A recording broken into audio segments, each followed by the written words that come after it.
Immediatamente cuatro in leyes that will Guahan is called to order. For the prayer, can I ask Senator Camacho Torres if she'd lead us? And for the hymns, if Senator San Augustine and Senator Munoz would please lead the Guam hymn and the national anthem. Please rise.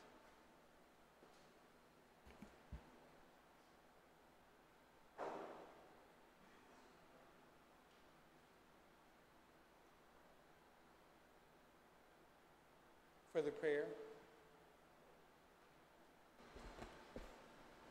Kinani Tatai Lihina Dani Spiritu Santo, Amen. Heavenly Father, we give you all praise today for this glorious day, for the benefit and the privilege of our great democracy, and for our wonderful people who take it upon themselves to do your will and to exercise their right to be expressed and to hold our leaders so that we may always be conscientious of the needs of our island. Heavenly Father, we ask you to continue to bless us and that we continue to do your will. And for our patron saint, Santa Maria, we offer the Hail Mary. Jesus ingwenegu Maria bula ha gracia, sus gagi kitahagu, matuna and toris from allowance, matura and toris, I'm sorry, I forgot. Santa Maria Nanzus Tazuti et Menisa Pog Senor and Ifnatai Mami, Amen. In the name of the Father, and the Son, and the Holy Spirit, amen. For the recognition of the Milagem Mastaculo and the Sacrificio, Senator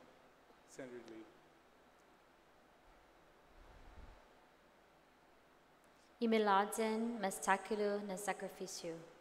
On behalf of a grateful island and country, we honor Chief Cook, Airman Apprentice, Jose Santos Cruz, World War II, and the family of Chief Cook, Airman Apprentice, Jose Santos Cruz, for making the ultimate sacrifice in service and defense of our island and country. For the Inifresi, if you'd please lead us. Inifresi. Ginini mastakulu gina soku, imastakulum gi kurasonhu, zanimas figu neninasanyahu, hu ufresin maisadzu, parabai protehi, zanu defendi, ihinengi, ikutura, ilingwahi, i airi, i hanum, zanitanu tamoru. Niren shaku diretsu gininas zuus tata, estihu afitma gihilui biblia, zani benderahu, ibeneran guahan. Vanogi tamoru puritanota kantani mananyagi todu ilugar parai honra parai gloria abiba isla se para Parai honra, parai gloria, abiba isla sen para todo i tempo i paz parahita zangini langit na bendition. Contra peligro na avança fuham, Deus protege Islam Guam. Contra peligro na avança fuham, Deus protege Islam Guam.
Roll call. Senator Atta, Senator Uggan, Senator Castro, Speaker Cruz, Senator Espadon, Senator Esteves, Senator Lee, Senator Morrison, Senator Munia, Senator Nelson, Senator Rodriguez, Senator San Augustine, Senator San Nicolas, Vice Speaker Tulahi, Senator Torres. Mr. Speaker, there is a quorum. I note to the record the presence of Senator Nelson. Mr. Majority Leader.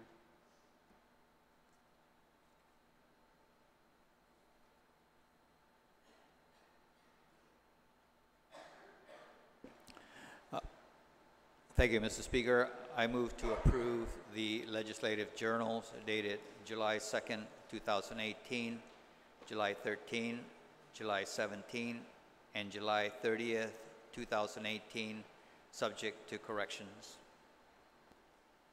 On that motion, any objection? If not, so ordered. Mr. Speaker, there are communications and petitions, and I move that they be appended to today's session journal. On that motion, hearing no objection. Mr. Speaker, there are messages from Imagalahin Guahan, and I move that they be appended to today's session journal. On that motion, hearing no objections. Mr. Speaker, there are reports of standing committees, and I move that they also be appended to today's session journal. On that motion, hearing no objection. Mr. Speaker, there are no reports of select committees. Thank you. Mr. Speaker, I move that bills introduced, bill numbers 308-34 COR, 309-34 LS, 310-34 LS, 333-34 LS, and 311-34 COR through 332-34 COR and 334-34 COR, and resolutions introduced, resolution numbers 465-34 COR, 466-34 LS, 476-34 LS through 481-34 LS, 467-34 COR through 475-34 COR and 482-34 COR through 492-34 COR, and certificates introduced, certificate numbers 262-34 LS and 269-34 LS through 270-34 LS, 263-34 COR through 268-34 COR and 271-34 COR be deemed to have been given their first reading. On that motion, hearing no objection. On motions? Mr. Speaker, I move to excuse senators not present for today's legislative session. On that motion, hearing no objection. Mr. Speaker, notwithstanding the House rules, from the Committee on Culture and Justice, I move to place the following appointments of Kate Baltazar, Fanai C. Castro, Polly Eric Forbes, Francis J. Guerrero, Stephen J. Guerrero, Michael W. Macchio, Simeon M. Palomo on the session agenda. On that motion, hearing no objection. Mr. Speaker, notwithstanding the House rules, I move to place the following nominations of Kate Baltazar, Fanay C. Castro, Polly Eric Forbes, Francis J. Guerrero, Stephen J. Guerrero, Michael Macchio, Simeon M. Palomo on to the voting file. On that motion? No objection. Mr. Speaker, notwithstanding the House rules, I move to go to the voting file and to act on the appointments. Before we do that, another hand has gone up. Two hands have gone up. Senator, Thank you, Mr. Speaker. Notwithstanding the House rules, I'd like to place the nomination of Eric M. Palacios to the position of Director of Customs and Quarantine onto the session agenda. on the motion to place Eric Palacios on session agenda, is there any objection? Pardon? There is? Okay. Okay, do you wish to speak or just object?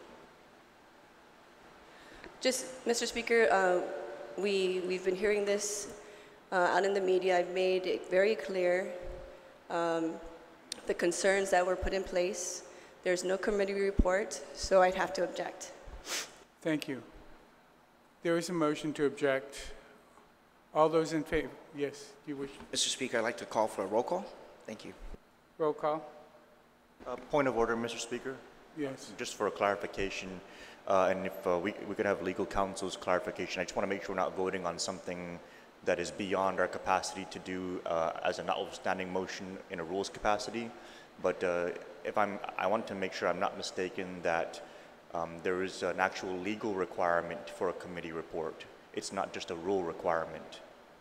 And if we can get clarification from legal on that. Okay, we'll take a short recess.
Mr. Majority Leader, I understand you wish to be recognized. Well, thank you, Mr. Speaker. Mr. Speaker, in my capacity as the Majority Leader, I would have to object to basically pulling a nomination out of a committee. For one, the committee report hasn't been done, but my fundamental concern is that the responsibility has been given to that specific member to oversee the committee, and that chairperson has chosen or does not, for whatever reason, and I would give that chairperson, the committee, the benefit of the doubt that there is good reason for not reporting out the nomination. And so I want to respect that. I want to preserve the authority of the committee chair, because in essence, by pulling it out of committee, it becomes a vote of no confidence in that committee chair. And it certainly there's been other nominations that were never reported out of committee. So this certainly won't be the first time that this has happened. So I would have to join the committee chair in objecting to report out a committee which doesn't even have a committee report yet. Thank you. Thank you, Mr. Majority Leader. There's been an objection. Senator St. Nicholas? Thank you, Mr. Chair. I wanted to say a few things. The first is, I support the nomination of Eric Palacios. I've gotten feedback from some of the boots on the ground that have informed me that they're actually very pleased with his leadership as the current director. So his nomination would get an affirmative vote from me. However, I do concur with the majority leader that there's a reason why we have a process. And once we begin to usurp that process in a single instance, then we can open the door to usurp that process in every instance. And then it becomes just a battle of how many times we can politicize an issue and pull together 8 votes and rip any bill or any nomination out of committee, regardless of whether it's been reported out, and then push it through for a vote. Ramrod politics has never been something that I prescribe to. As a committee chair myself, I have on numerous occasions withheld nominations so that we can make sure tax refunds get paid and get prioritized when the revenues come in. It's been effective on several occasions.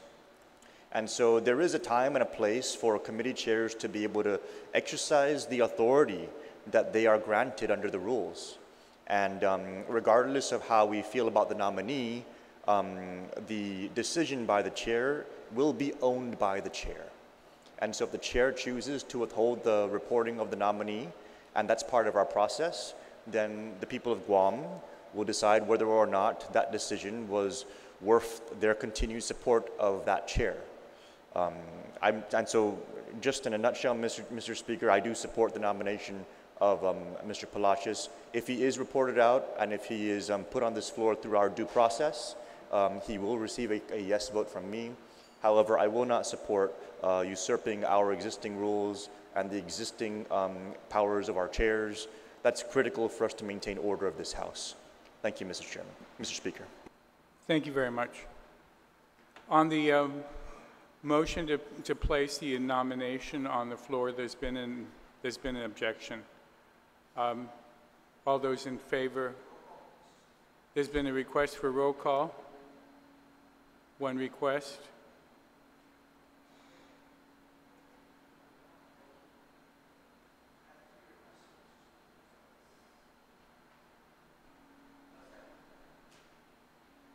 There's 3 requests for roll call. All right, roll call. Senator Atta. Senator Atta, nay. Senator Uggan. Senator Uggan, nay. Senator Castro. Senator Castro, aye. Speaker Cruz. Speaker Cruz, nay. Senator Espadon. Senator Espadon, aye. Senator Esteves. Senator Esteves, excused. Senator Lee. Senator Lee, nay. Senator Morrison. Senator Morrison, aye. Senator Muñoz. Senator Munya, aye. Senator Nelson. Senator Nelson, nay. Senator Rodriguez. Senator Rodriguez, aye. Senator San Augustine. Senator San Augustine, nay. Senator San Nicolas. Senator San Nicolas, nay. Vice Speaker Terlahi. Vice Speaker Terlahi, nay. Senator Torres. Senator Torres, nay.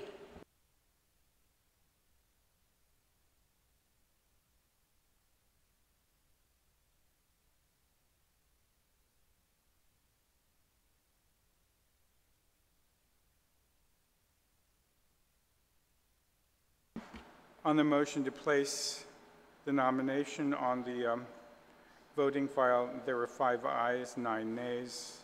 Motion fails. Yes. Thank you, Mr. Speaker. I heard usurp. I heard ramrod. I heard respect the committee chair. But I'm not going to respond to those individual statements, Mr. Speaker, but I will publicly thank the good senators for allowing at least the motion to be heard on the floor and voting their conscience. Thank you, Mr. Speaker. Thank you. Senator Torres, did I see your hand go up earlier also during motions? Mr. Speaker, notwithstanding the House rules, I'd like to make a motion to place Bill number 322-34, the Newborn Infant Safe Haven Act, on the second reading file. On that motion? Any objection? Hearing none. Thank you. Senator Nicholas. Thank you, Mr. Speaker. With the body's indulgence, I'd like to make a motion notwithstanding the House rules to place Bill number 303-34, an act to repeal Section 10103 of Chapter 10, Title 4, Guam Code Annotated, and to repeal Section 5103 of Part A, Chapter 5, Title 2, GAR, relative to allowing investigative, intelligence, or security employees of the government of Guam to be represented by employee organizations under the Public Employee Management Relations Act. This has been reported out, Mr. Chairman.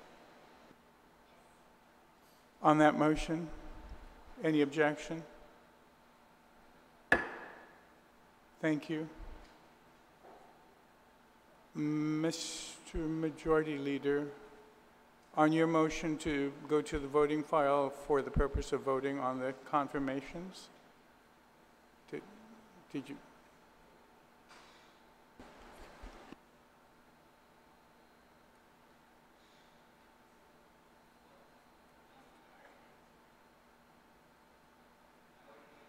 Oh, I'm sorry. On that motion, on the motion to, notwithstanding the House rules, move to the voting file to act on the appointments, is there any objection? We are in the voting file. On the nomination of Kate Baltazar to serve as station manager of the Guam Telecommunications Corporation's KGTF PBS, all in favor, please raise your hand. I'm sorry, is this an appointment for a position that I think this requires a roll call? It's a directorship.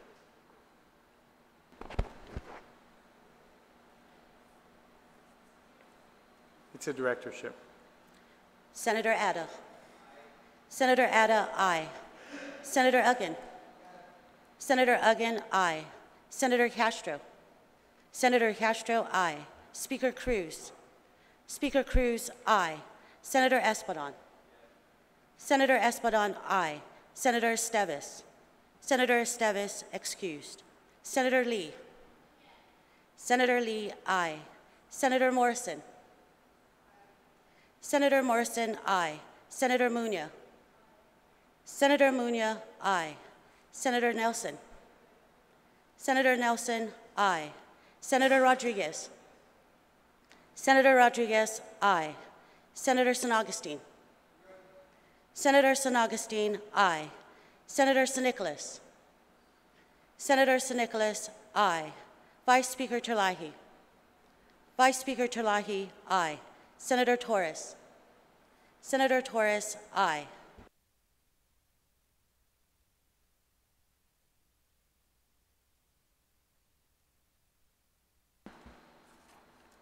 On the appointment of Kate Baltasar to serve as the station manager of the Guam Telecommunications Corporation's KGTF PBS. The appointment received 14 ayes, 1 excused absent. Ms. Kate Baltazar has been confirmed to the position of station manager. On the nomination for Fanai C. Castro to serve as a performing arts member of the Council of Arts and Humanities Agency, CAHA. All those in favor, please indicate by raising your hand.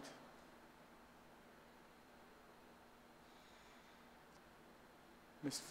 Fanai has received unanimous support.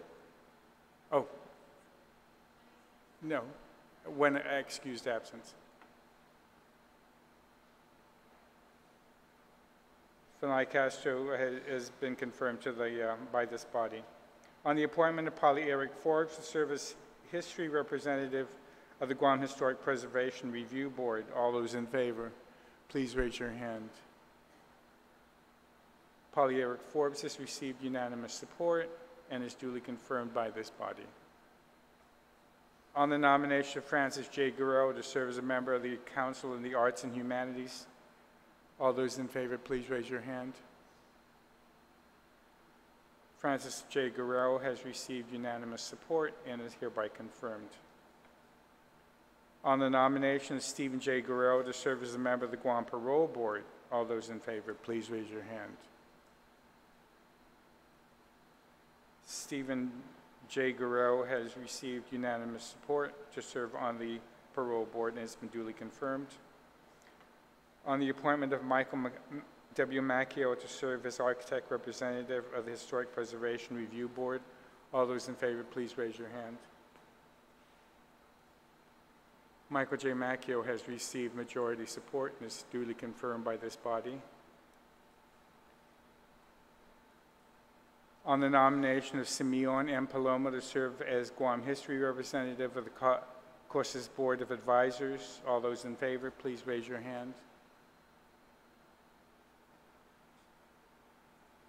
Simeon M. Palomo has received unanimous support and is duly confirmed by this body. Mr. Majority Leader. Mr. Speaker, we're back to motions. I move that all congratulatory, commendatory, and condolence resolutions and legislative certificates introduced today and for the remainder of this legislative session be considered first read and adopted to allow the Legislative Council to make technical corrections and to add all senators as co-sponsors. On that motion, hearing no objection.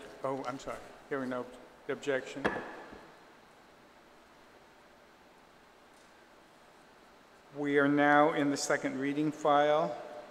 The first bill in the agenda is 277-34. Senator Addy, you're recognized.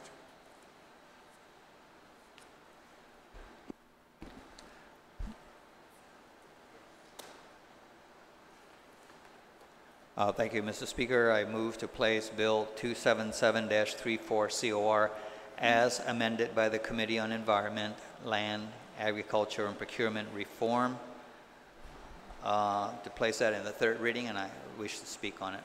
Hearing no objection. Thank you. Mr. Speaker, Bill 277, and what's being passed around now is an aerial graphic of the area that's concerned here. And what Bill 277 does is it authorizes the Department of Public Works to condemn a portion of Lot 10 Suburban in the municipality of Inarajan for the Route 4 Adjahan Bridge Replacement Project. And it's an area that consists of 205 plus or minus square meters. For this particular bill, there was a public hearing that was conducted by the committee, and a hearing was also conducted down in the village of Inarajan to further explain what is happening with this condemnation. There was one concern that was raised, but that has since been resolved. And so with this condemnation, with the graphics that you see there, with this handout, there's two parcels that's involved.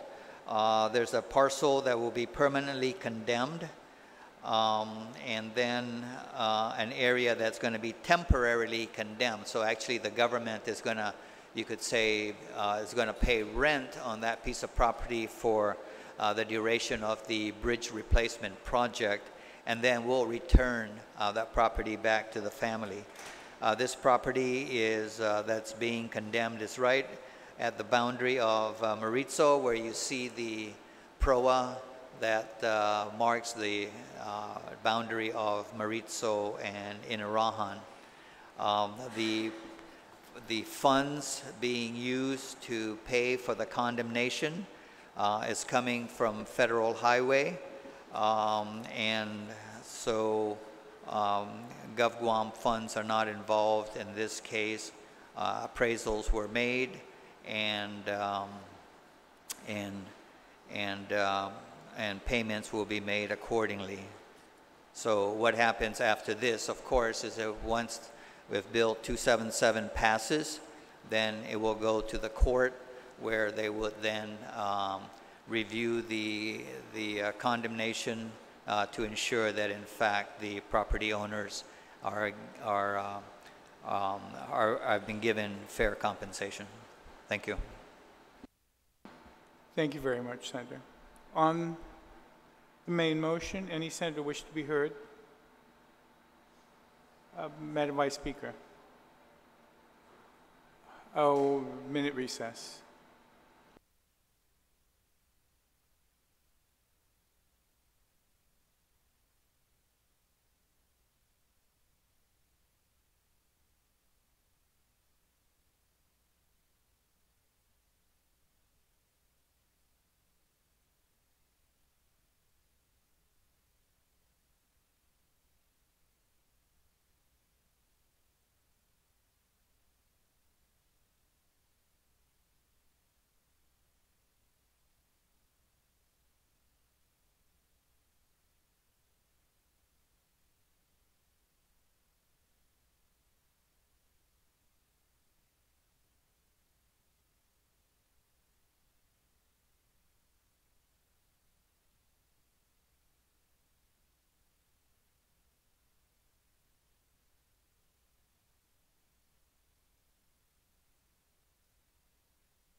Madam Vice Speaker, you have the floor.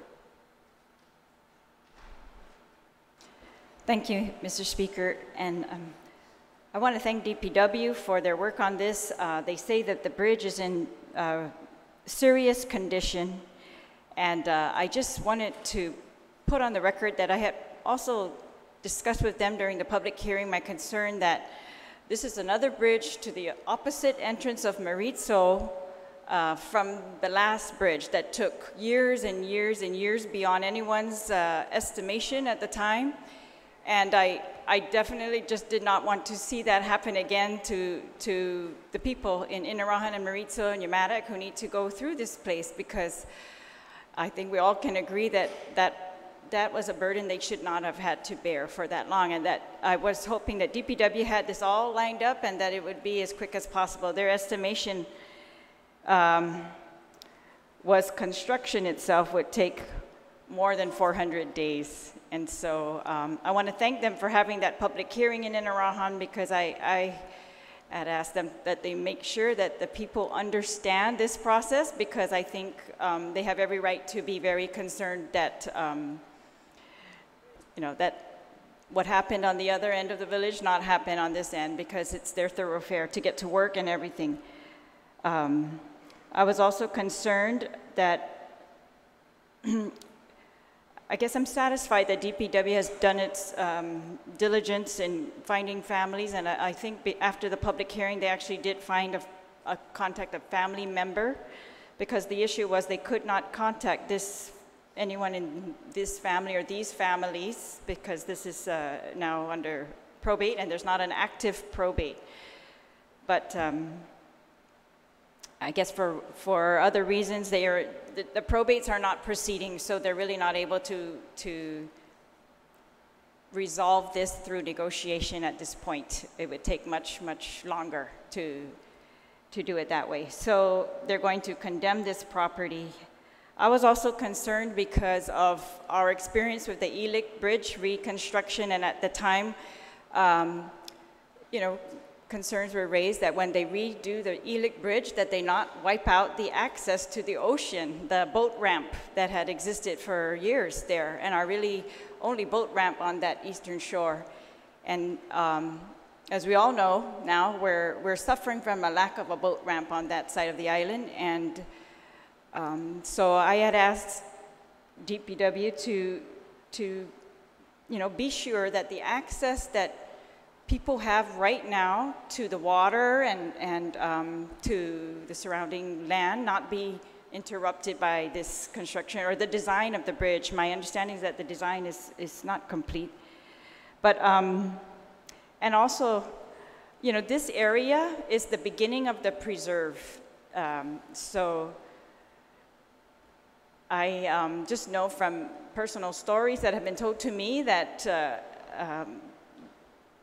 in this preserve, there are, of course, different species, but there are actually baby sharks that swim around, and they can actually sometimes be seen from this bridge. So I had asked DPW at the time to please ensure that we are not going to be affecting negatively this preserve, that we have made the people of Maritzo sacrifice, not fish, in this area for years now, and only to interrupt, the marine life and the land, the plants and the ecosystems that are involved here. They said because it's federal highway funds, of course they're going to do their environmental studies, but I am just asking them to go as far as they possibly can to ensure these things for the people of Inarajan and Maritzo, and to ensure these things for the ecosystem that exists there. And thank you, Mr. Speaker. Thank you very much, Madam Vice Speaker. Any other senator wish to be heard on the main motion? On the main motion? On the main motion? If not, on the motion to send the bill down to the voting file, any objection? Hearing none. Bill 278, Senator Eda.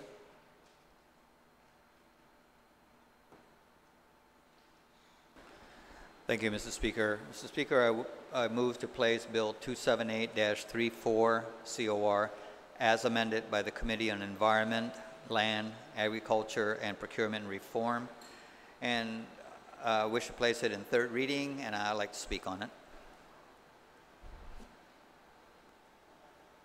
On that motion, hearing no objection. Thank you. Please. Mr. Speaker, Bill 278, and I have right now being passed around another handout which shows the area that's concerned here with respect to the condemnation action. But just this pertains to the condemnation of property along Ipao Road. That's the road off of Route 1 that goes into the SDA Medical Center, and then it goes down the hill to Ipao. This is an area that's scheduled for an upgrade, and is being paid for by federal funds. Now, in the handout, you will see there are two separate areas that are being condemned. There's the one on the south of Ipao Road there, the longer stretch across from the Days Inn and the Pacific LP Gas. And then just north of that is another area next to across from Morico Equipment. Now, these are areas that needed to be condemned in order to widen the road. So the condemnation proceedings have took its course, and so we are here today then to talk about Bill 278 to authorize DPW to condemn these lots. Again, the appraisals were done on these properties. Federal highway money is being used to pay for this condemnation action. I should note that further north, beyond that most northern lot, there's still a couple more pieces that need to be condemned. And the discussions are ongoing, and it will be brought to conclusion pretty soon, but we decided that we need to move on these pieces now where the discussions have been concluded, and to provide that authorization to provide condemnation. The nice thing about it is that despite the fact that there's still two more pieces north of this, closer to the SDA clinic, despite the fact that those negotiations haven't been concluded, the Federal Highway Administration has given its approval to go ahead and begin the project, at least to start on this portion of the road where all the land issues have been resolved, so that they can get the project started, and hopefully, and for sure, by the time that is done, the remaining condemnation actions would have been completed. These, of course, this had a public hearing. There was no negative issues brought up, and DPW also conducted a public hearing out in the village. So I would ask my colleagues to favorably consider the bill. Thank you. On the main motion, any senator wish to be heard? Vice Speaker. Thank you, Mr. Speaker. Again, I recognize the importance, and DPW did a good job at the hearing explaining the importance of, the improvements to this road. I just want to state for the record, I am concerned. We asked who was the property owner during that hearing. It's a trust, and at least one of them, and I guess the person who they could contact for this trust was living in the States.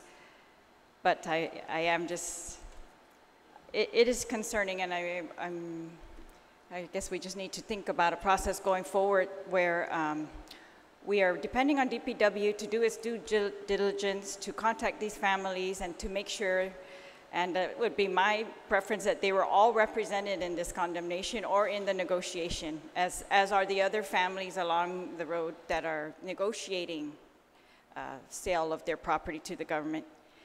And so it's just concerning, Mr. Speaker, but I guess we're looking at timelines for federal highway funds, and they want to move forward. So I don't want to stand in the way of that, but I'm just hoping, yeah, we're relying on DPW very much to ensure that we are not going to have issues, you know, going down the road of people who claim that they should have been contacted, were not contacted, things like that. Thank you, Mr. Speaker. Thank you, Vice Speaker. Any other senator wish to be heard on the main motion? On the main motion, Senator Addy, you recognized. Thank you, Mr. Speaker. The preceding speaker certainly raises a very valid concern about ensuring that all landowners that are being affected are in fact contacted and have had an opportunity to participate in this discussion process. In the case of the properties that are being condemned, there was initial contact that was actually made with these property owners. The initial contact was made.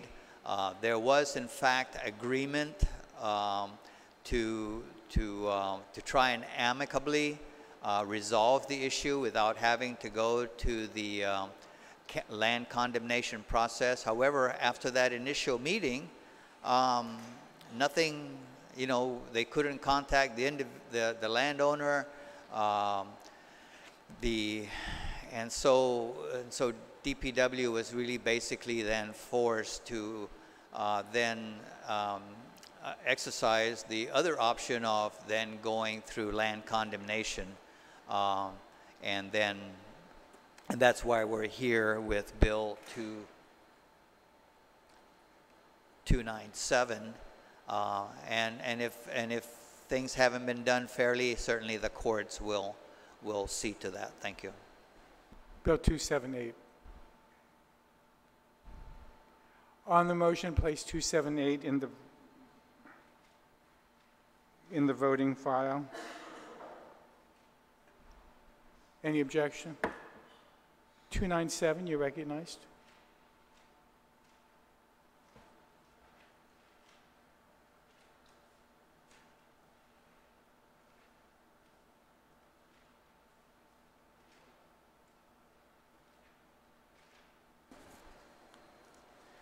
Thank you, Mr. Speaker. I move to place Bill 297-34, COR.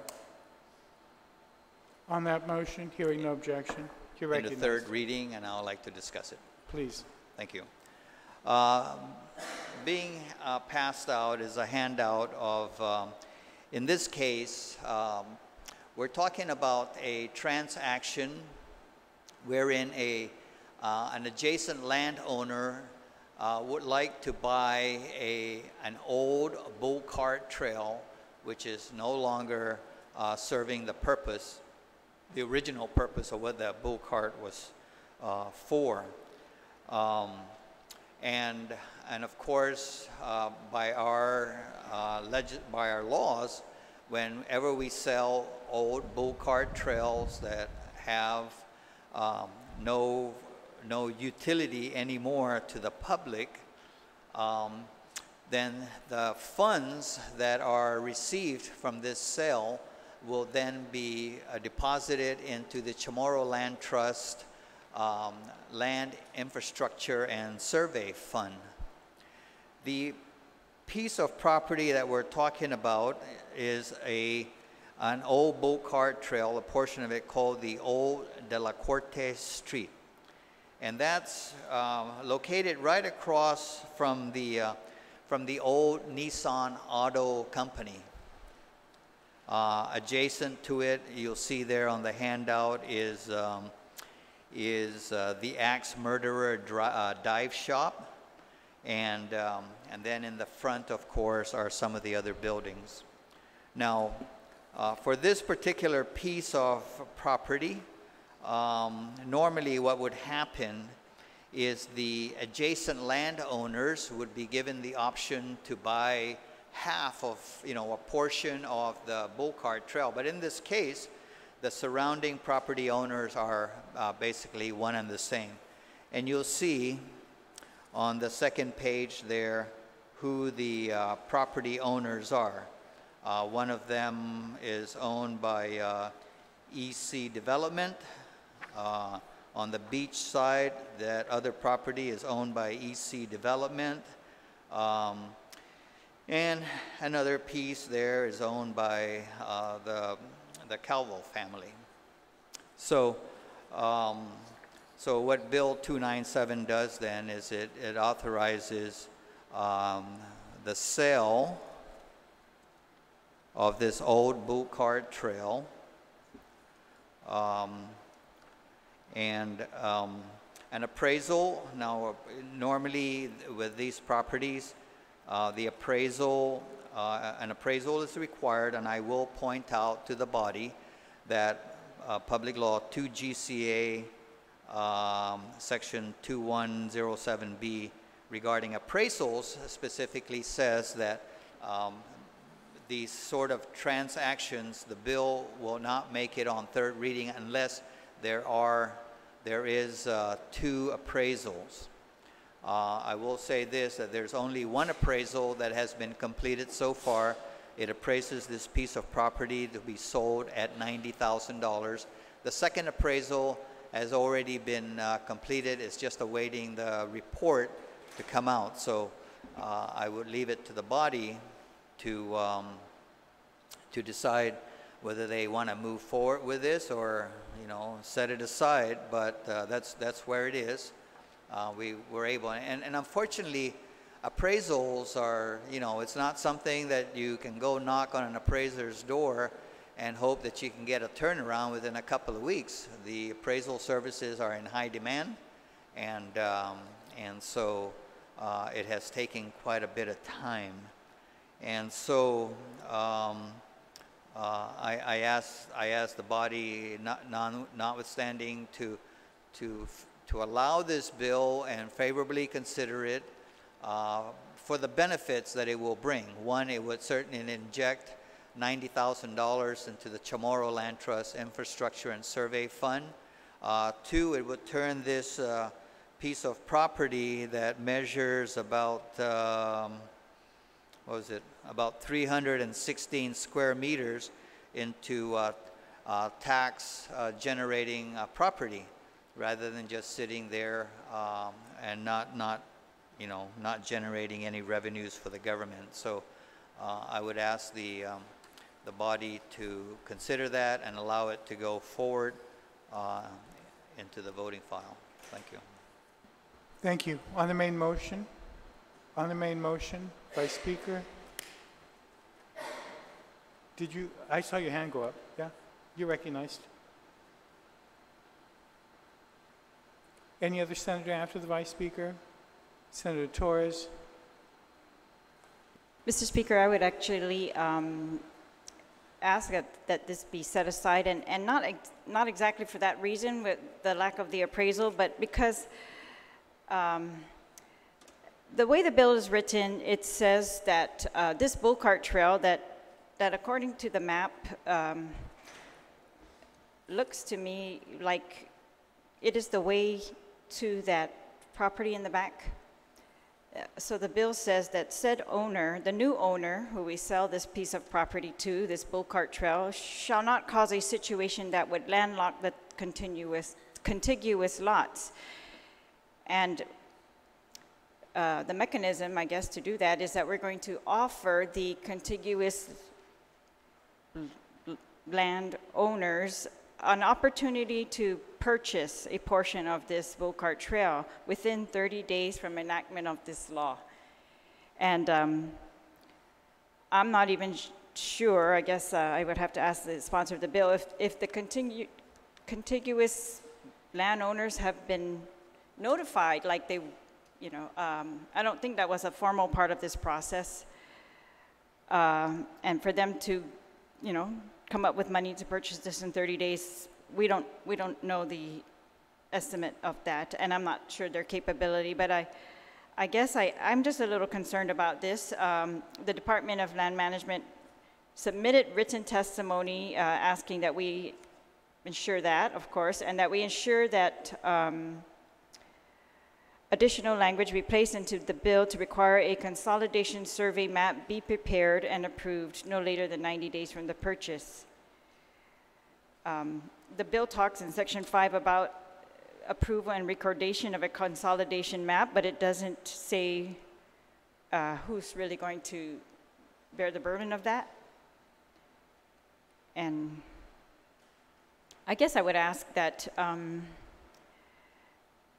we require land management to, or the committee to notify all the owners prior to passage of this bill, so that if there is any objection, we will hear about it. And otherwise, yeah, and that we amend the bill to include the something to ensure that they will not be landlocked, and something to ensure that the new owner is going to bear the burden of this consolidation map that land management speaks about. I don't know. Those are my suggestions, Mr. Speaker. So I would prefer that we just hold off on this bill. Thank you very much. Thank you, Vice Speaker. Please. May I respond? Please. And so the issue about landlocking other properties is certainly a very valid concern. And in anticipation of that, the committee required because if you remember, there's really 3 lots there that are involved. 2 of the lots are owned by EC Development.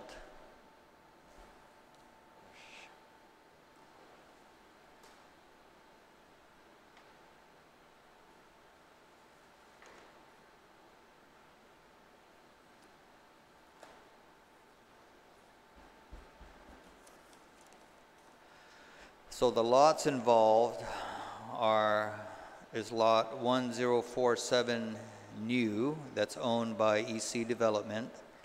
And then there's lot 1002 New, that's also owned by EC Development.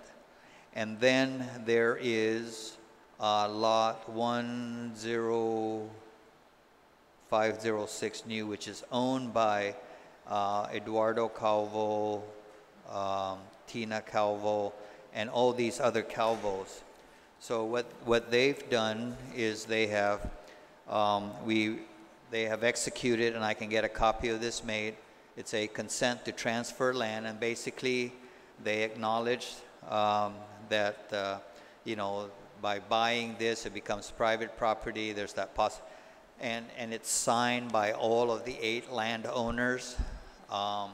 And so the concern about landlocking somebody is really a non-concern by virtue of the fact that they have all signed this consent to transfer land and saying we don't want to buy it, but we also understand the issues. But essentially, what they're going to do is they're going to consolidate this whole piece of property.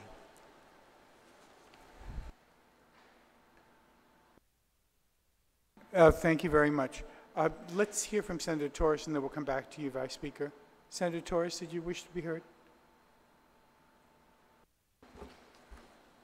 Mr. Speaker, my concern was precisely what the prior speakers talked about. I was going to ask the mover of this bill if the issue of the portion of Old De La Corte Street served as an access for the different properties, and whether the elimination of a portion of it could, in the event the properties were sold off to different interests, if that might pose a problem. But I can see how there's a consolidation of the properties being part of the future efforts of this group. But I think my concerns were already addressed, you know, specifically when you look at properties like this where they're back to back, there's always a concern about easement and whether if it were to remain in its apportioned state, if that could potentially cause a problem in the future. But I think that the mover of the bill, though, I addressed that when he spoke about the agreement among the parties. So my concerns are addressed. Thank you. Thank you very much. Madam Vice Speaker, did you wish to speak, Senator Espadon? Madam Vice Speaker. Thank you, Mr. Speaker. I just wanted to inquire about one more concern, and that is these old bull cart trails. I mean, they're traditional use, and they were many times access to the ocean.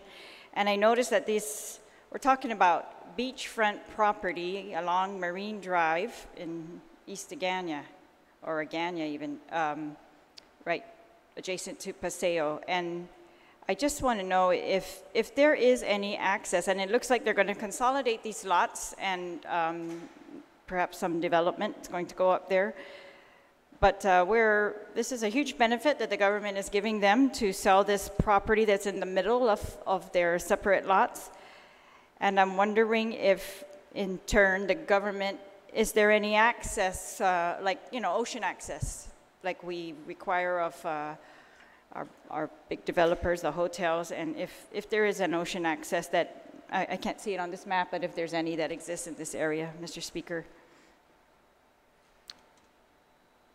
If I could ask the sponsor to yield. Do you yield? Yes, thank you, Mr. Speaker. So if you take a look closely at the colored handout, first of all, if you look to the far right where there's a big green space just before the Naval Cemetery there, you see a little red dot. That's the hut in the Polydueñas Park. So certainly there's that access to be able to get on to the beach. Then you will see that there is that access between the two buildings in front. That is an access that will provide access to the back. And then you have, of course, to the left side, the green space there that belongs to the Axe Murderer Drive Shop.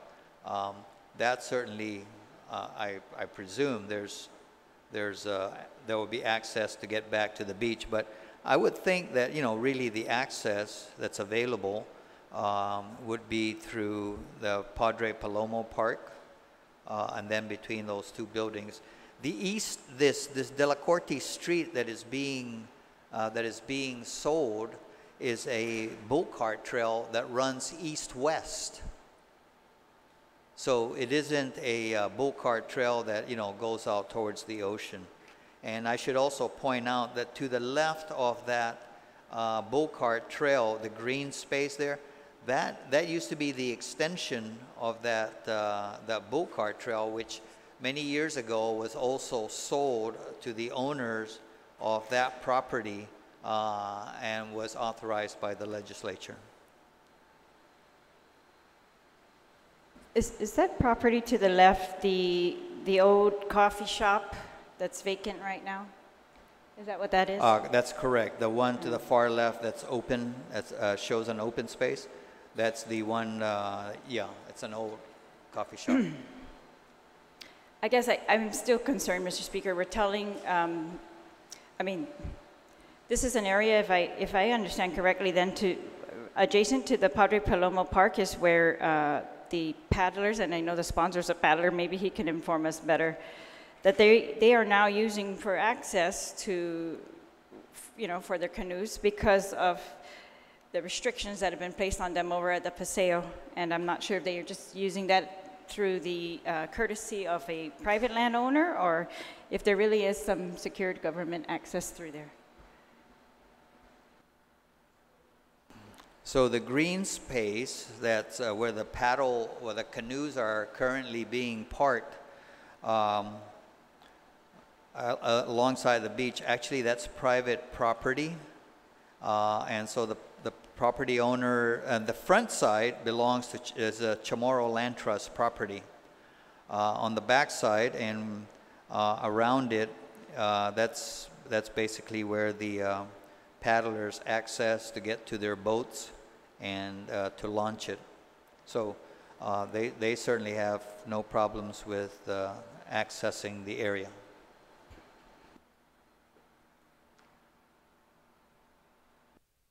Thank you. Senator Nicholas? Thank you, Mr. Speaker. I rise in support of the legislation.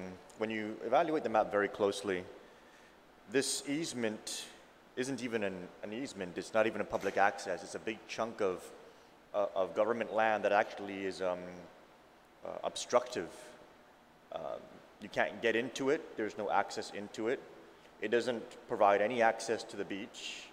All it does is it kind of just sits in the middle of all these other surrounding private properties, and it impedes the ability for those private landowners to be able to get the highest and best use of their lands. And just to clarify, just for public disclosure, these properties, these surrounding properties, are Calvo owned.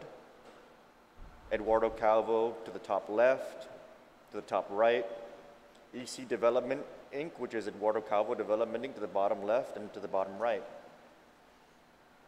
And the way these buildings have been situated on the properties they own is obviously done because there's still this big chunk of government land just kind of planted right in the middle of all of their private property. And the point of this legislation is to allow for those property owners to purchase that so they can get the highest and best use of all their surrounding properties. Now, if that chunk in the middle of everything was providing some kind of access or was providing some kind of public right-of-way or some kind of public service, then I would definitely take pause and ask, is this in the best interest of the people of Guam? But right now, all this land is doing is just impeding the surrounding property owners from being able to get the highest and best use of their land. The government will not be doing anything with this chunk of land sitting in the middle of all these other surrounding private properties, and you cannot even access that chunk of land. Now, I would also be concerned if some of the issues that were raised were whether or not surrounding property owners want to be able to have that kind of government buffer in between their respective properties. But as the author of the legislation demonstrated, they actually are all in agreement that this is a shared problem that they want resolved through this legislation. So there's no harm to the public in resolving this, and it could help to open up the area for those property owners to be able to get their highest and best use out of their surrounding properties. I don't think it's the interest of the government to impede property owners from being able to make full use of their surrounding properties. And I mean, if you really zoom in and look at the property that we're talking about, it's really a very small, maybe as wide as from here to the dais, and then from here to the windows, and it's stuck in the middle of all these other properties with buildings on them. So it's just kind of, it really is a physical representation of government getting in the way. And this is an opportunity for us to remedy that. So I rise in support of the legislation. I look forward to the property owners being able to perhaps develop something much more conducive and of higher value to the community. Thank you, Mr. Speaker. Thank you, Senator Nicholas. Any other senator wish to be heard? Senator Esteves. Thank you, Mr. Speaker. From a business perspective, I think there is value. It is a small piece of property, but understanding that the value of all of the assets of the government of Guam is directly tied to our debt ceiling. Again, it's beachfront property. It is a small lot, but there is value to that. I think a question, if the sponsor would yield, is what we'd be looking at. Are we looking at a fair market value on the sale, or is there the potential to treat this like any other business investment? If you're going to give that type of that type of property, which is going to have an effect on the debt ceiling, then I think we should be getting a bang for our buck. So if the author of the legislation would yield, is the intent to sell it at fair market? Just point of information, Mr. Speaker, this is not beachfront property. This is several hundred square meters behind the beachfront. This is not actual beachfront property. The beachfront property is already privately owned. Thank you. I have the floor, Mr. Speaker, but yeah, he's correct. Yes. Let me correct myself. It's not beachfront property, although there is value. The property in that area is rising. And so considering that the debt ceiling is tied to all the assets, land assets, the government of Guam, I think it's important to consider that property with a high value in our discussions. Do you yield? I'm not sure exactly what the question was, but there is an appraisal that was made. It's in the committee report. And the property, at least that one appraisal, has valued the property at $90,000. And those proceeds will go into the Chamorro Land Trust Survey and Infrastructure Fund. Senator Esteves. Thank you, Mr. Speaker. You know, while I understand that the owners would like to develop the lot and turn it into something more functional, I'm very wary, though, about the government selling the limited assets that we have, especially considering the potential financial issues where we may be looking at in the future. I think every asset, especially land being the most valuable, even if it's in the minutia, is still an asset to this government and to the public as a whole. Thank you, Mr. Speaker. Thank you. Any other senator wish to be heard?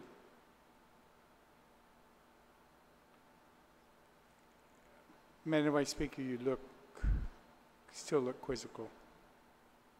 I'd just like to raise a point of order and inquire so Section 4 of the bill says that 2 GCA 2107B relative to appraisals of land shall apply to this act. If I recall correctly, this is the requirement that we're supposed to have 2 appraisals before we decide this type of legislation. And so if that's the case, I mean, I would object to waiving that requirement at this point, Mr. Speaker. Thank you. There's been an objection to waiving the statutory requirement for 2 appraisals.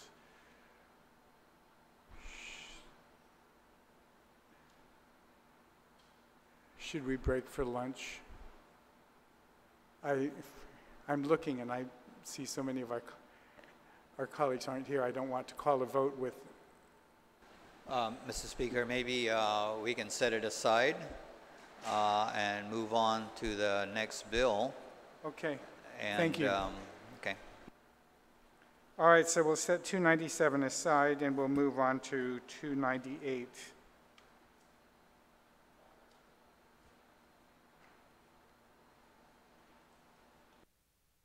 You recognize Senator Adams. Thank you, Mr. Speaker. I would like to pass on file Bill 298, and we can come back to that later. Okay. On 299.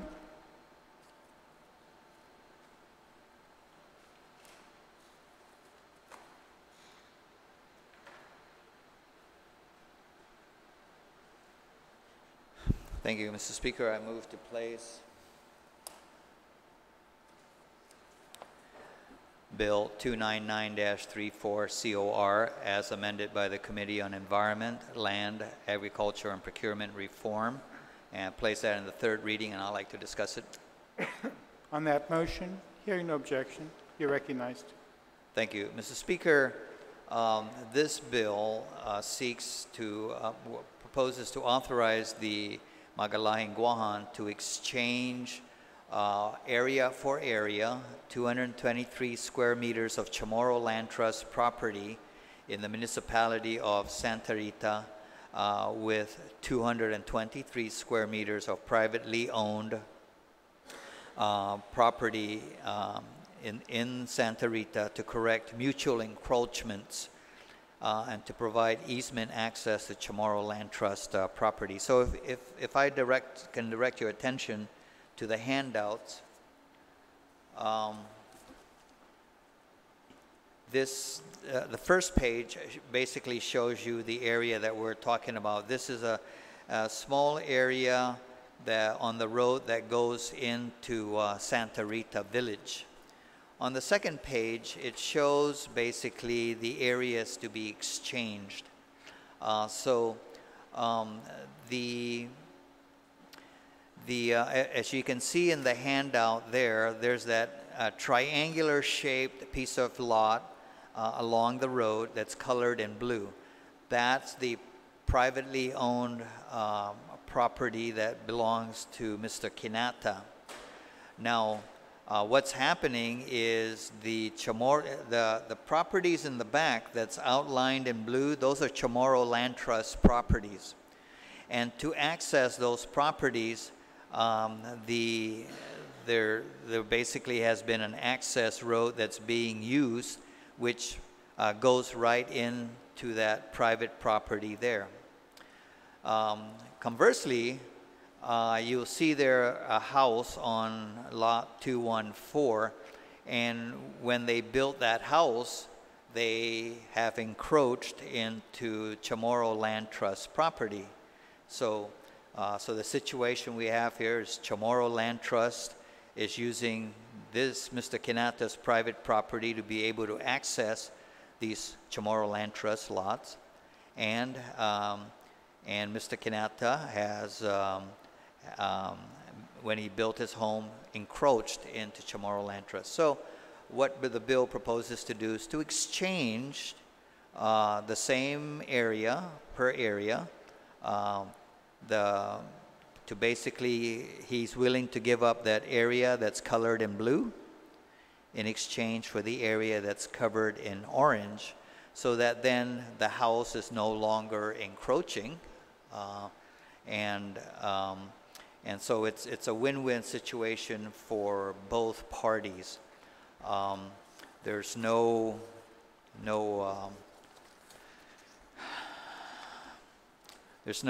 expenses involved. The appraisal requirement in this case really should not be, in section 3 there it says, as the parcels are contiguous to each other, and this is an area for area land exchange, then the 2 GCA 2107B and the standing rules relative to appraisals of land shall not apply to this act. So there's really no value consideration here because we're just exchanging area for area. This will be a fee simple land exchange, and it's really as simple as that. So now insofar as this, since Chamorro Land Trust property is involved, the Chamorro Land Trust Commission has executed a resolution giving its approval for this exchange, and also further recommending that the exchange be made on an area for area basis. So I think that all bases have been covered and all stakeholders have been duly consulted. Thank you. Thank you, Senator. Any senator wish to be heard on the bill? Senator Nicholas, then Vice Speaker. Thank you, Mr. Speaker, and I thank the author for always providing these aerial shots that can help us to really understand what our actions would do. Referencing the closer image that has the shaded in parts that are going to be exchanged, as I look closely, it looks like this is all a subdivided area of Chamorro Land Trust properties. And the orange part that's going to be exchanged is part of what looks like what would have been an easement to be able to access these lots.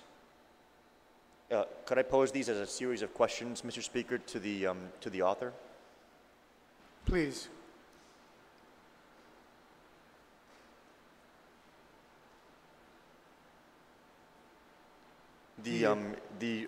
section shaded in orange here that's to be exchanged, that's going to be, that's actually part of what was a planned easement for the Chamorro Land Trust properties?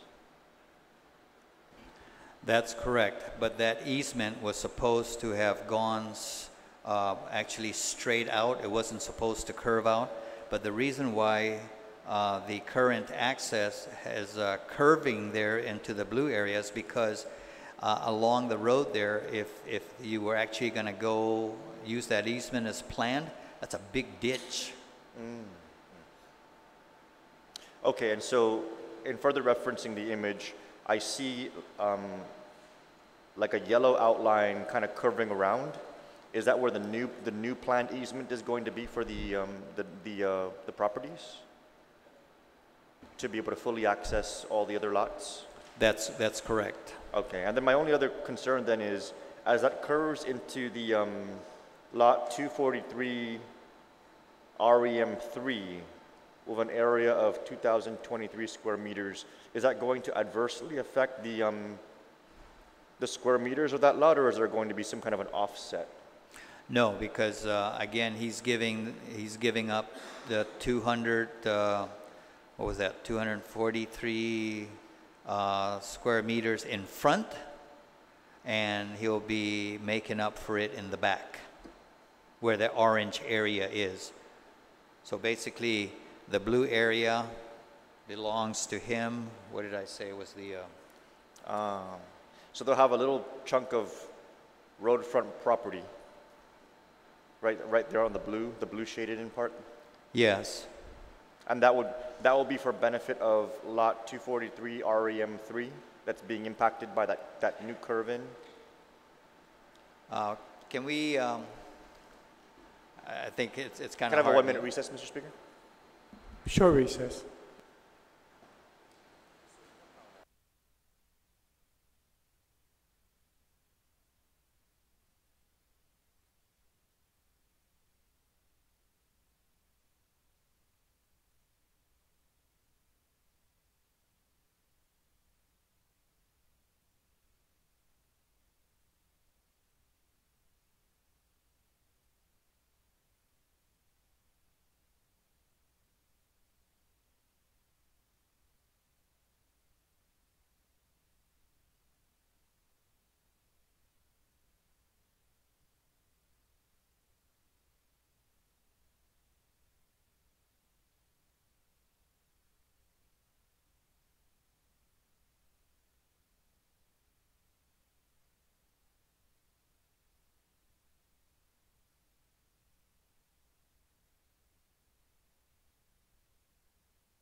Senator Nicholas, you have the floor. Thank you, Mr. Speaker. I yield to the author of the bill.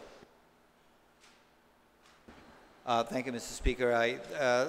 Certainly some very valid questions have been raised, and I would like to, I will move to set this aside and come back to it later during this session so that we can get some of those questions resolved.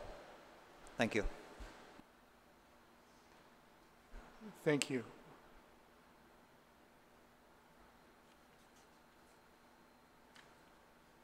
Senator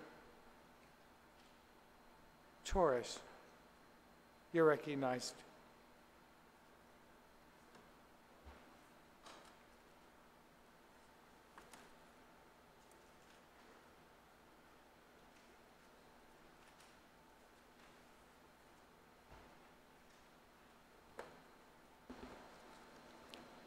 Mr. Chairman, I move that we place Bill 322-34 as corrected by the prime sponsor on the third reading file, and that I be allowed to discuss the bill briefly.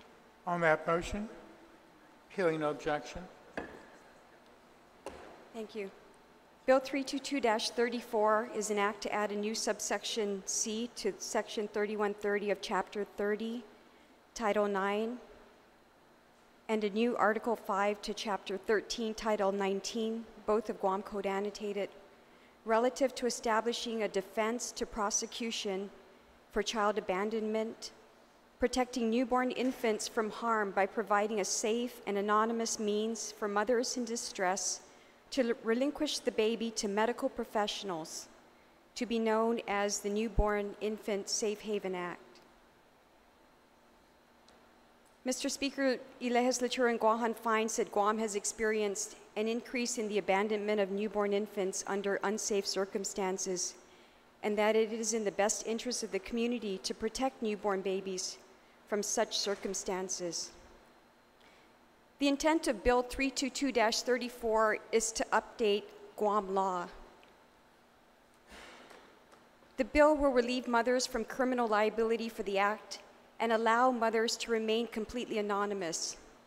Medical professionals will have the authority to safeguard the infant and immediately provide emergency care with child protective services.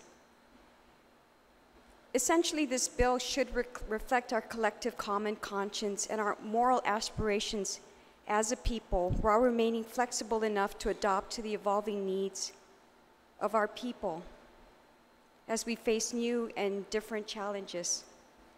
But I'd like to briefly discuss what the Infant Safe Haven Act is essentially. The general policies is that it allows a biological mother to voluntarily surrender an infant newborn to a safe haven personnel. And an infant in this case is defined as a child who is 30 days or younger. The safe haven that we're contemplating is that it should be a place like a hospital, like a public health facility, meaning Guam Department of Public Health and Social Services, or a fire station. But there are conditions for which a parent can trigger the safe haven, and essentially the child, as I said, has to be 30 days or younger. And the mother has to express no intention of returning for the child, and that the child presents no evidence of child abuse. Within the safe haven, this bill provides that only authorized personnel are, within the confines of this bill, are authorized to receive the child. And we expect that those are personnel that are either EMS certified or professionals that are certified, board certified, that have medical credentials to them.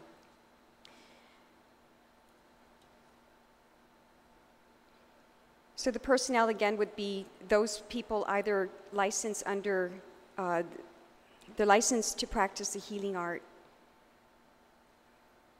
or they are people who are authorized under the EMS.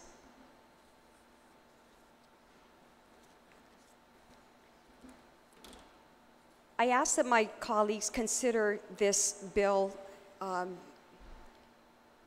We often think of these bills as the baby Moses bills, the bills that will allow a person under a very specific circumstance to relinquish her child. But I think what's very important about this bill is we have within our laws already the Child Protective Services Act, which intervenes and allows parents to give their children up, or for Child Protective Services to intervene and take protective custody of a child.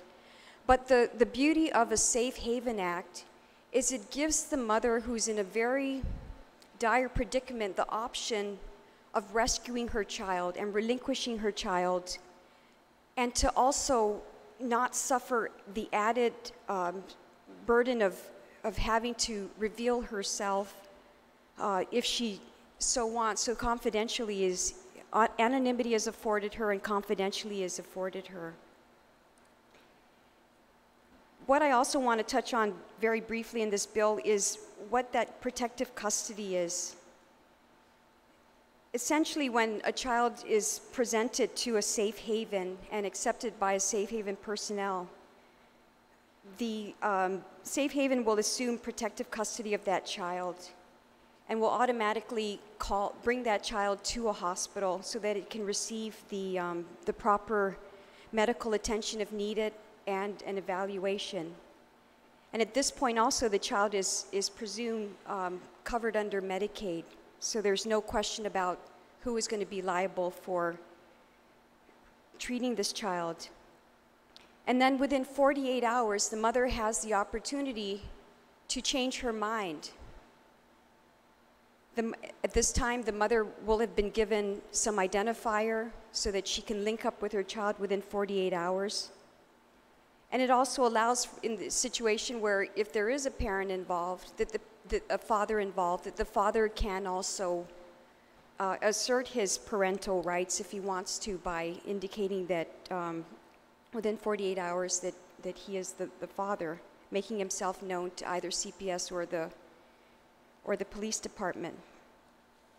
The court also cannot act within 48 hours of relinquishing the parental rights.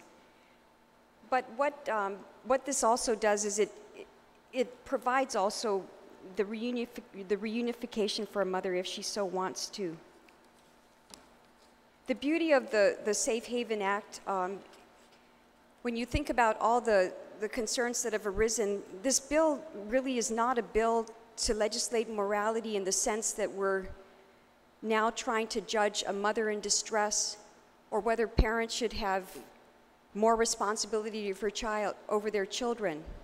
What this is really a bill to protect those babies who would otherwise suffer a bad circumstance if they're abandoned or left to die immediately upon birth or within 1 month of their birth. Beauty of it is it also provides those children with a fast track towards adoption.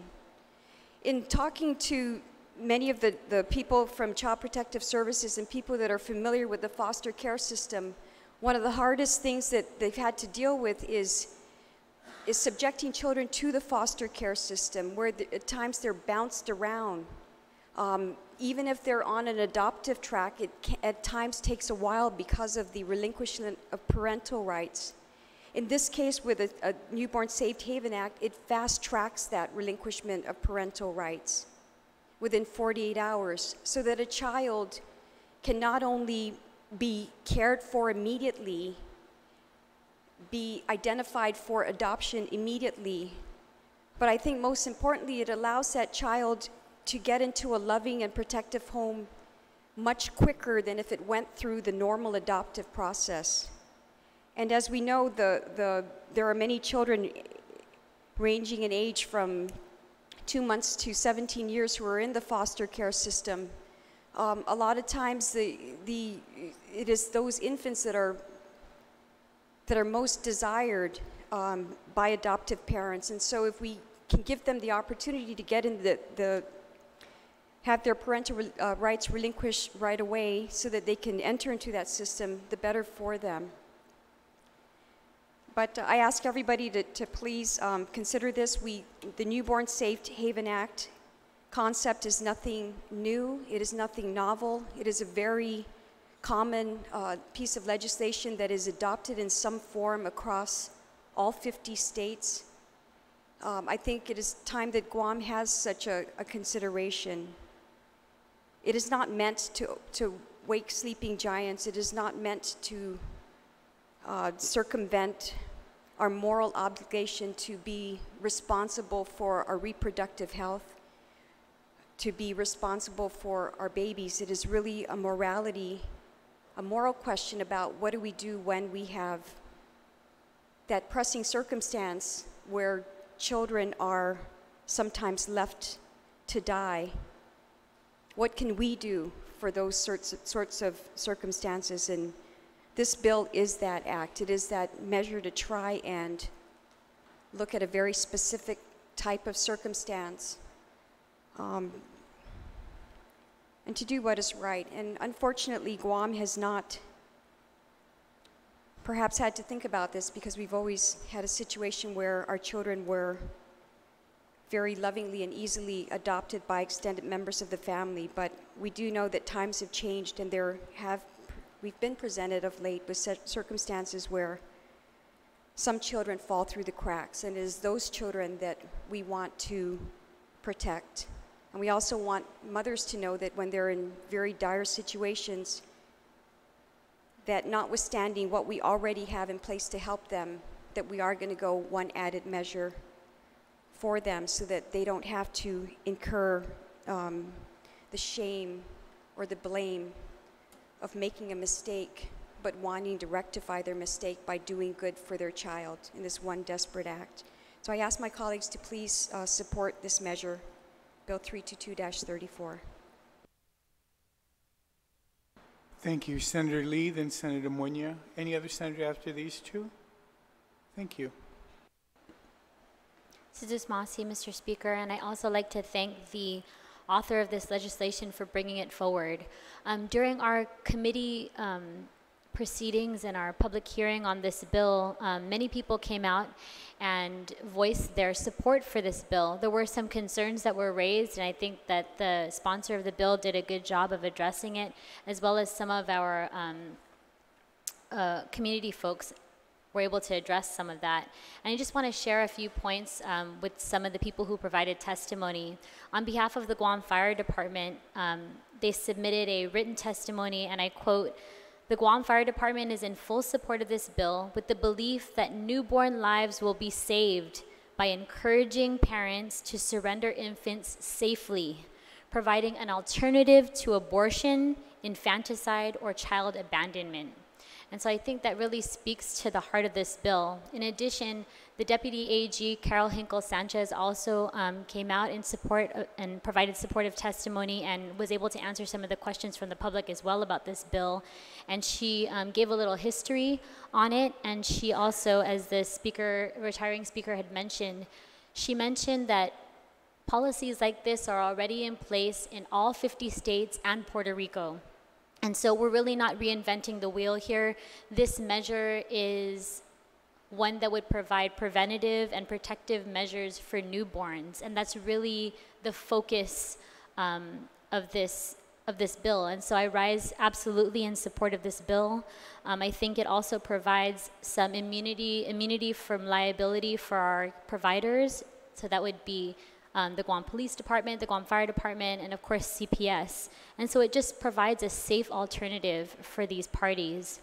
In addition, our CPS administrator, Ms. Linda Rodriguez, provided supportive testimony for this bill as well. And I think she really helped to give a clear understanding for all of us in the room and hopefully here in the body, just her belief and the fact that this bill underscores that one case of abandoned children is one too many. And we can't wait to provide our community a solution to this issue. Again, our priority is the safety and the protection of our children. Linda Rodriguez also noted that 215 children are currently in foster care here on Guam. 215. And those children are between the ages of 17 years old to as young as 2 months old, Mr. Speaker. And so on behalf of all of those children and all the children of Guam, we really need to be able to provide them this safety and this protection mechanism. The retiring speaker also noted that this bill would help to expedite the adoption process, and we want to make sure that we get these kids to safe and stable homes as soon as we possibly can. So I certainly want to thank the author of this bill, and I also want to thank you, Mr. Speaker, for moving similar legislation in previous bodies, and I ask my colleagues for their support of this measure. Sujos Masi. Thank you very much. Senator Munya.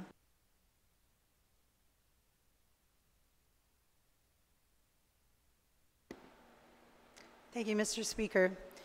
I rise in support of this bill too, and I thank the author for putting it forth and putting it on this agenda. I think one day wait is a little bit too long to protect our babies. I know at the public hearing there were some concerns about the timeline, the 30 days, and there were also some concerns about the father's rights, but I do believe that this is something that definitely needs to be put forth. We don't have a perfect system. We do have to update our Guam's child protection statutes, and that's something that we can do, and we can work together as a team here. But rest assured, I know that the intent is to ultimately protect our babies and give them a chance at life. So I stand in support of this. It is our duty. Thank you, Mr. Speaker. Thank you very much, Senator. Any other senator wish to be heard on the bill? Vice Speaker?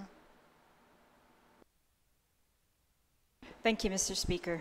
I also rise in support of the bill, and I thank the author. She had worked very closely with the Attorney General's office and with public health. So I think the bill is written well. And we support, of course, anything that's going to provide a safe haven. The goal is to get the children into the care that they need. And we already have a process in place, of course, through public health and CPS that mothers, parents can relinquish their children, and they will be, provided services, counseling and other things, and the child, more importantly, would be provided services immediately. They would petition the court that the child is in need, and then our government would kick in and take care of these children.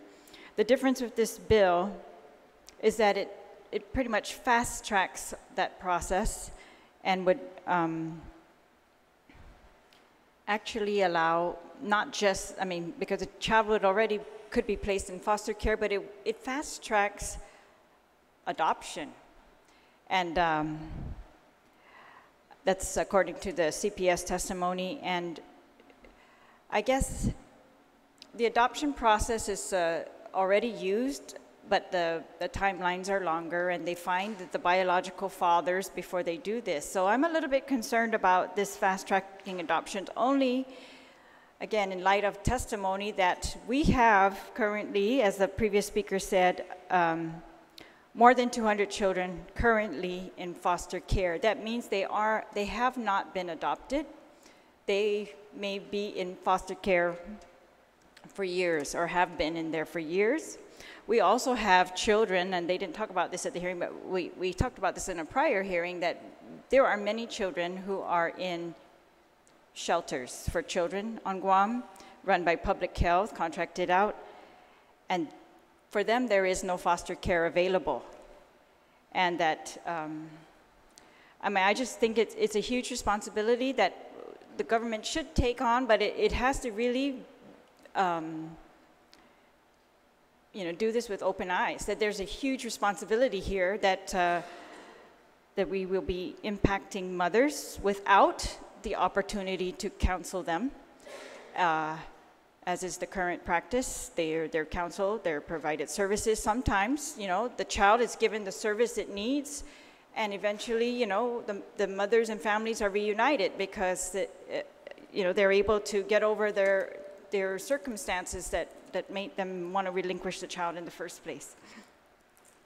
Some of these children are going to come to us with serious medical issues, and I have utmost faith in the people who have been named to receive these children. They are medical facilities, they are our emergency responders, and so I have utmost faith that they will be able to take care of the child, assess the child, and get the child the necessary medical services.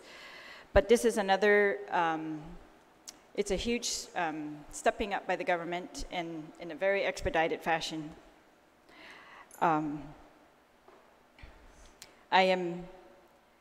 I guess I'm just, it's just sobering. I mean, the bill is a good bill, but it really is nothing to celebrate. It's something I feel very sad about, that, you know, we are going to provide this opportunity, hopefully, to save a child's life.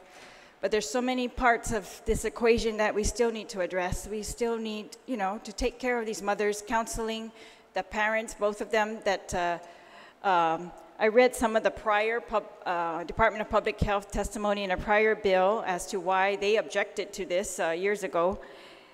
And it was these things that would be missed, this contact with the parents and the ability to, you know, perhaps provide them services, get them through these hard times that they are facing. We are going to need, as a government, more foster homes, and I think we are very challenged at the moment to do this.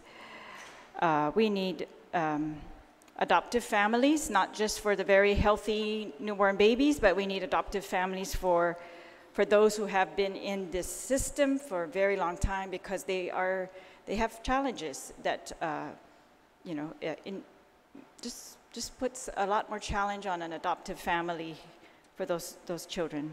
Medical care, and so I want to thank the sponsor for the bill and all the people that came and testified for the work that they've done in this regard. This is their life that they've dedicated to taking care of these children, to making sure they are safe, and I have confidence that they are going to follow best practices. So I support the bill, but I just wanted to put on the record that there really are some serious concerns that we are also going to have to address, Mr. Speaker, and thank you very much.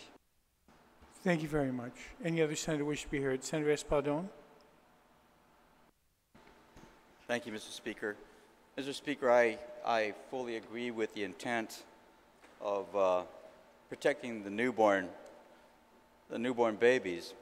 I guess my only concern, and perhaps I can ask the author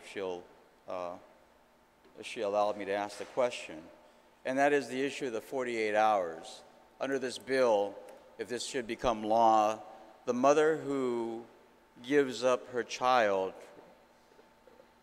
basically has 48 hours to say, no, wait, I want him back. I want the child back. And I guess in my mind, I just have to wonder whether 48 hours is the appropriate amount of time. After a woman gives birth, and again, this is just from a male's understanding and being a father myself, but I know that there are many hormonal changes that go on in a woman's body that may have an effect on some of the decisions that she makes immediately after childbirth. And within 48 hours, I guess my concern is it might take longer than 2 days, than 48 hours, for the mother to come to perhaps a realization that she acted irrationally or made a decision irrationally without even talking to other family members, perhaps the potential father of the child, and others. And so I just need to ask the question, in other jurisdictions, what is that time in which a mother can request for reunification of her child after she has given it up? And if the author would so yield, I would appreciate it. Are there more hours than in other jurisdictions? Bottom line, are there situations or jurisdictions that require or allow for more time than 48 hours, or is 48 hours the norm? Do you yield? Yes, Mr. Speaker. There are many models of the reunification. Some are as strict as once you drop them and close the door, it's done. Some even require a window where you open a window, insert the baby into the placement, shut the window, and your rights are gone. So, and then there are others that add more, but 48 hours was deemed to be a reasonable thing because we're here again looking at relinquishment of parental rights and having the courts act upon it quickly. But I do want to, if I may, just elaborate a little bit about how reunification, when that process is triggered, whether it's 48 hours or after the 48-hour period, once you seek reunification of your infant, it automatically raises the bar for the mother. So at that point, her anonymity and her confidentiality is waived. So the reason I bring this up is we want to make sure that we are working in the best interests of the mother, whether she legitimately is going through hormonal changes, whether there are circumstances that have to be investigated by Child Protective Services. If the mother comes back within that 48-hour period, she is already deemed to be not anonymous, not confidential. There's no confidentiality anymore, any more waiver, because it's presumed that perhaps she is someone in need of their services who should be given a closer look. But 48 hours was the time frame that, in consultation with Child Protective Services, we felt was a reasonable and more common time standard for those jurisdictions that had, for all jurisdictions that had in the Safe Haven Act. So we were looking for what was the more common practice, and in Guam's situation, what would be more reasonable for them to work with. So that's how we arrived at 48 hours. Senator Espadon, is that satisfactory? Thank you, and I appreciate that response. However, if I could just ask a follow-up question. The statement was made that there are jurisdictions where there are just drop-off points and pure anonymity, and there is no time frame for reunification unless they go through a whole process. If I could ask the other side of the equation, what is the maximum amount of time that perhaps other jurisdictions have allowed for the mother to be able to perhaps have a reunification with a child that she gave up right after birth? Is it 72 hours, or I mean, what is the longest period? I don't recall. I will yield. I don't recall what that is. It could be up to a month.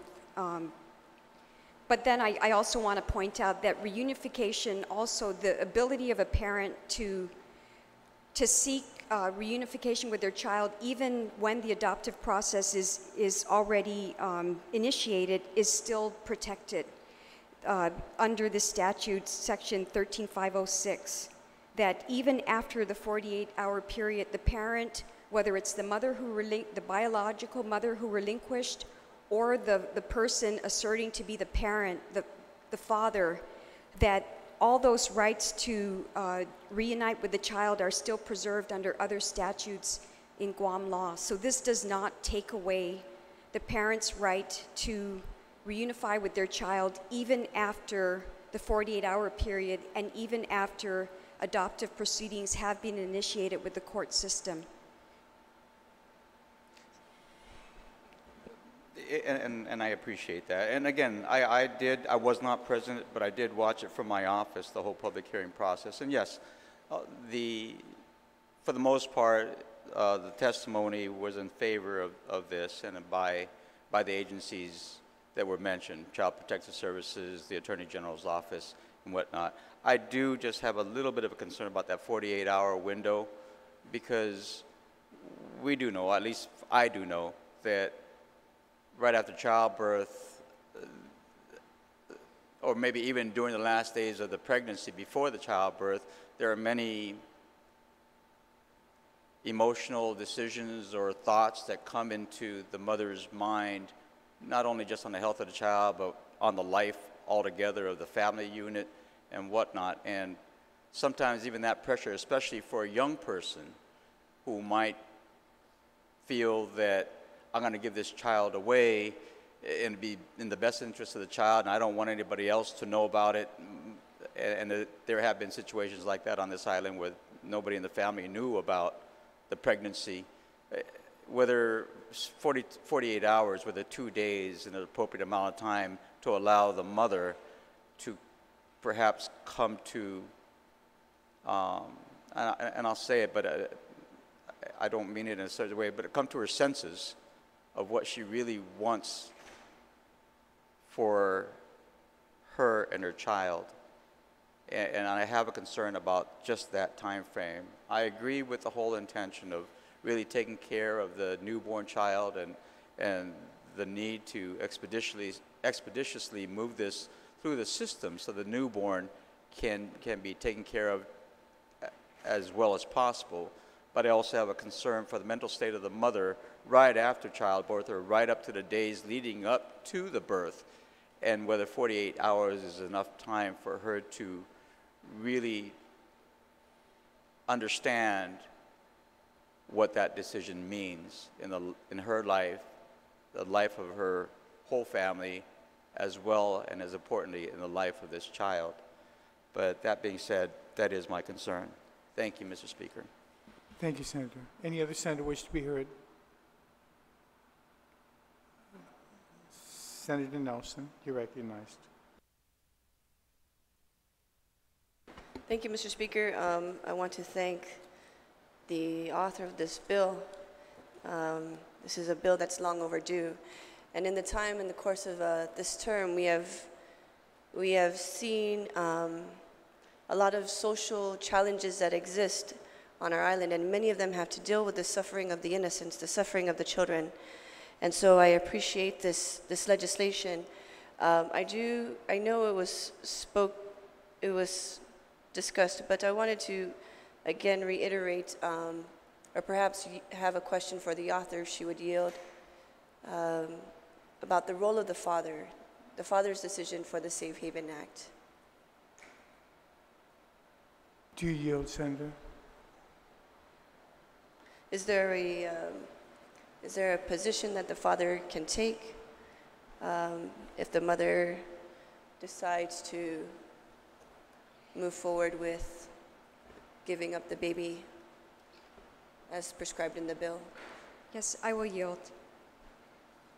Let me first set this thought. And in the testimony, we had grappled with the idea of biological mother. Why is it that we only provide for the biological mother to be the one that can relinquish the infant?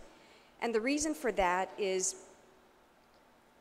many of the mothers that would be in this situation either do not identify a father,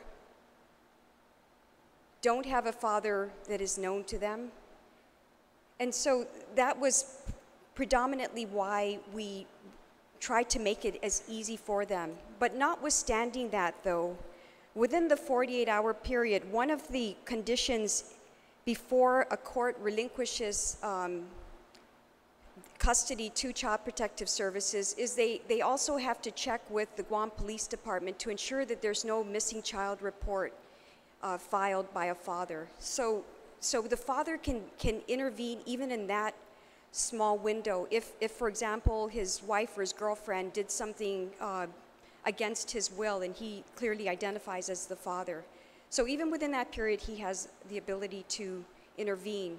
And as I mentioned previously, subsequent to that 48-hour window, if a father presents himself and wants to assert his parental rights, he is well protected within Guam statute to make a claim in the court system or to intervene in the adoption process to assert his parental rights.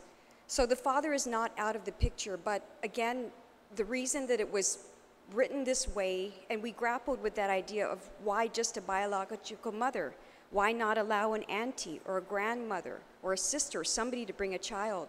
We wanted to ensure two things. One is that we were able to give the mother, when she presents herself to a safe haven, the option to provide medical information, valuable medical information on the child, family history of cancer or other diseases that would be important to know later on. 2, to give her notification of her legal rights. And 3, to allow her to take an identifying number so that in the event she wants to come back, she can. There's a file number or something. But so that was the reason. It was most of these people would fall under the profile of not wanting to identify a father or simply not knowing who the father of the child is. But that does not preclude a person who is aware that this is potentially his child or is sure that this is his child from intervening. And all it would take is for him to file a report with the police department that there is a missing baby, or intervening when he's aware that this child is up for adoption in the court system. For the information, Thank there you. will be an announcement. There'll be if you've looked in the Post, there are the announcements for the putative Thank you, Mr. father Speaker. to Yes, I just wanted to make sure that's very clear because I want to make sure that we don't exclude the men from having their say with what with the baby, the situation of the baby, if they're able to care for the baby as a single parent. Mr. Speaker, I rise in support of this bill. I want to thank the author again for pushing this legislation. It is long overdue. I want to thank the Child Protective Services, Public Health, the foster parents, the foster care programs, and many of our community members that have really given their lives to helping the children, to helping them find families and also keeping them safe. I do want to bring up that we are starting to see the challenges that the children are facing, and we cannot ignore it any longer. And that in the future, I look forward to hoping that we can provide better funding to our agencies and support to our nonprofit organizations to assist them in caring for the children. For many years, I feel that just by having the roundtable meetings that a lot of these issues have been overlooked, and for some reason it seems to be not as much as a priority for funding when we look towards our budget. So I'm hoping in the future that we can start investing in our people and prioritizing the lives of the children, and also in support of this bill, because this bill will essentially pave the way for a lot of the services that are needed to expand in the government. Thank you, Mr. Speaker. Thank you. Thank you very much. Vice Speaker. Just like to raise a point of information, Mr. Speaker. On regular adoptions, the notice that goes out says, in the matter of, and then they put initials of the child. So it's really hard to know who that child is. They keep it, confidential. So the public notice says TMT, initials or something. And in this case, we will be receiving babies, perhaps who are not named. And I just think it would be a bigger challenge for a father to know that's even occurred or that's occurring. That's all, Mr. Speaker. Thank you. Any other senator? Any other senator? If not, Senator Torres, you're welcome to close. Thank you, Mr. Speaker. I did receive subsequent information on the maximum number of days that is allowed before a mother can reunify, and most places 72 hours is the maximum. So 48 hours is clearly not too far off the mark. But I just want to end by emphasizing that this bill was it's a sobering bill, as one of the retiring speakers mentioned. It's something that we're not so proud to admit that we have to introduce as part of our policy on island. But I believe that this bill does do enough to ensure the anonymity and confidentiality of a woman in this distressful situation. I think it also adequately provides for the custody and what happens when a child is presented. I believe also with reunification, it not only gives the mother a 48-hour window to come in, but it makes it very clear that once she comes back, that she now is going to be looked at, and her situation is going to be looked at more carefully, just to ensure that the child is not in a risk type of environment that may cause further harm.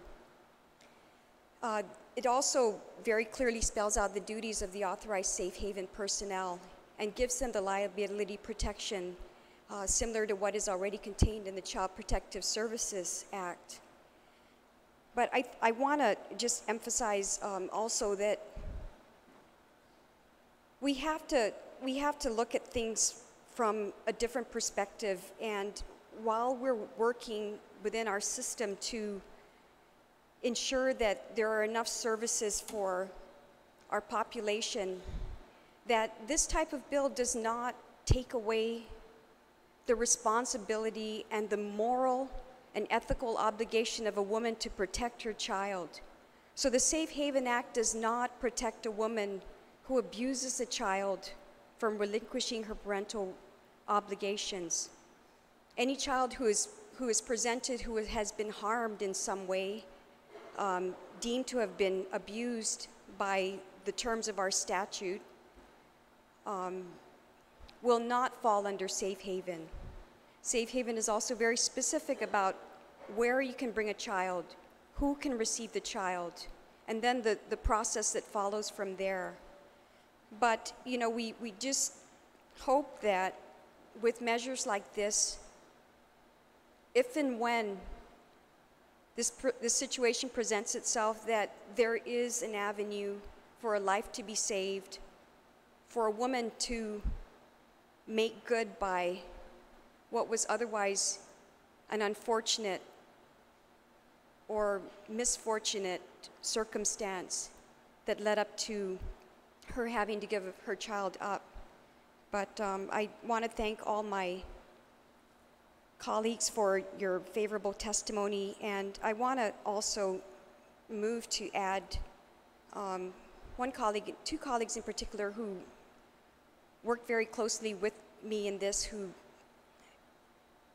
felt the pain, and Mr. Speaker, I know that you yourself 6 years ago, before I was a senator, had attempted to provide for this, and so I'd like to move that I add you as a co-sponsor, and that I add also Senator Regine Bisco-Lee as a co-sponsor, and I thank you for your attention to this matter. Any objection? On the motion, oh, I'm sorry, Senator Espadon? Mr. Speaker, it's not an objection, but based upon the information that was just provided in the closing statement, that the norm is 72 hours, notwithstanding the House rules, I would like to proffer an amendment to change the 48 hours to 72 hours, if I may. And I'll leave that to your discretion, Mr. And again, I have voiced my concern about that window of 48 hours perhaps being a little too short. One extra day, I don't believe would alter much, except give the mother a time, an extra amount of time, an extra day, should she change her mind. Or if once the relatives find out that this is what the mother did do, that she actually gave the baby away, that they might be able to step in and say, well, listen, we'll take the baby, just bring her back into the family. But I think that one extra day could be all the difference of whether the child is placed into a whole different family or remains in the family that he or she was born into. So I would like to proffer that motion in all reference to the 48-hour reunification period, to change that to a 72-hour reunification period. On that motion? Thank you. Senator Torres.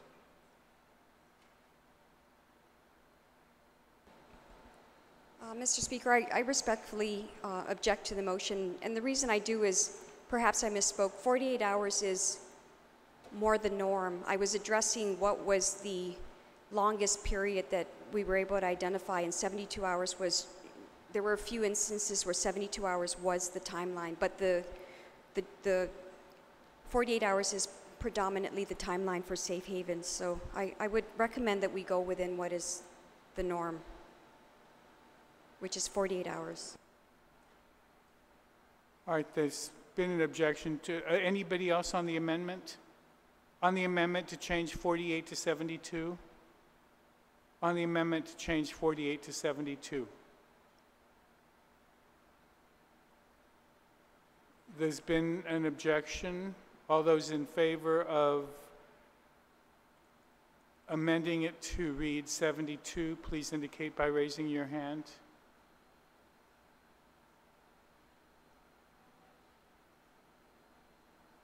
Motion fails. On the motion to send the bill down to the voting file.